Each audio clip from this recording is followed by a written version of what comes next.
السلام علیکم دوستو محکمہ بین الخدماتی استخبارات جسے انٹر سروسز انٹیلیجنس اور ISI کہا جاتا ہے، پاکستان کا سب سے بڑا مایہ ناز اور خفیہ ادارہ ہے جو ملکی مفادات کی حفاظت اور دشمن ایجنٹوں کی تخریبی کارروائیوں کا قبل از وقت پتہ چلا کر انہیں ختم کرنے کے لیے بنائی گئی ہے۔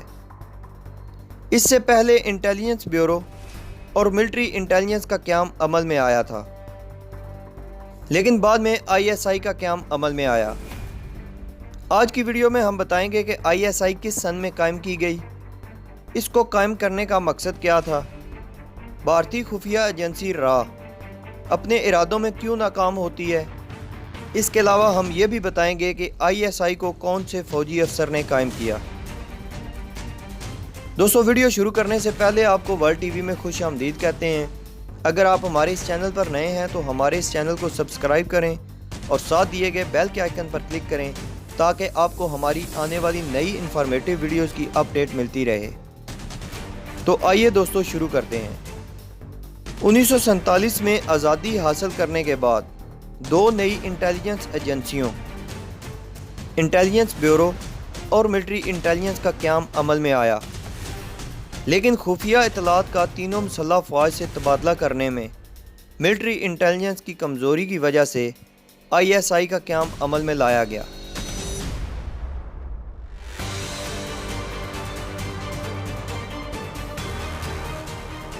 انیس سو 1948 میں ایک آسٹریلوی شہری برطانوی فوجی افسر میجر جنرل رابرٹ کاتھوم، جو اس وقت پاکستانی فوج میں ڈپٹی چیف آف سٹاف تھے، نے ISI قائم کی۔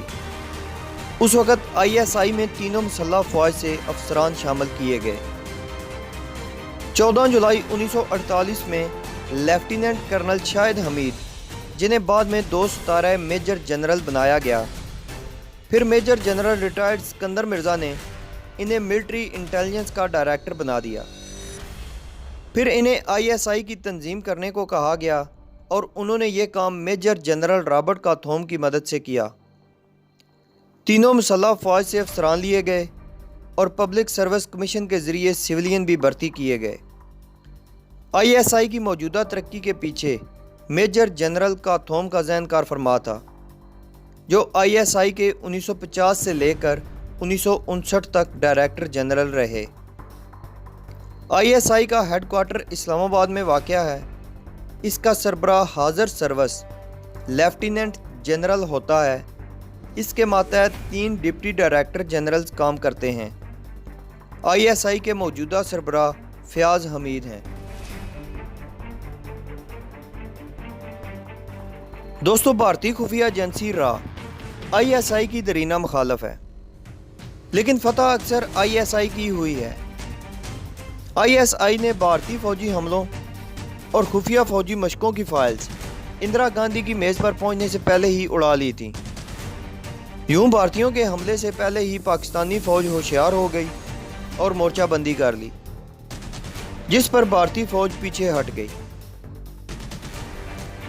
اس کے علاوہ جب اسرائیل نے بھارت کے ساتھ مل کر پاکستان کے ایٹمی ری ایکٹر پر حملے کا منصوبہ بنایا تو پاکستان کی انٹیلیجنس ایجنسی ISI نے اس منصوبے کا پہلے ہی پتہ لگا لیا اور اسرائیل کے F-16 طیارے انڈین ایئر بیس پر کھڑے ہی رہے اور پاکستان کے F-16 طیارے فضا میں سکریمبل کر گئے۔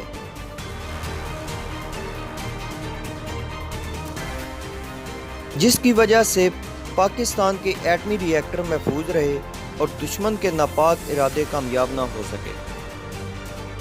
دوستو کیا آپ جانتے ہیں کہ ISI کے لوگوں میں پوشیدہ راز کیا ہیں؟ ISI کے لوگوں میں ایک مارخور اور ایک سانپ دکھایا گیا ہے، جس میں مارخور نے سانپ کو اپنے منہ میں دبوچا ہوا ہے۔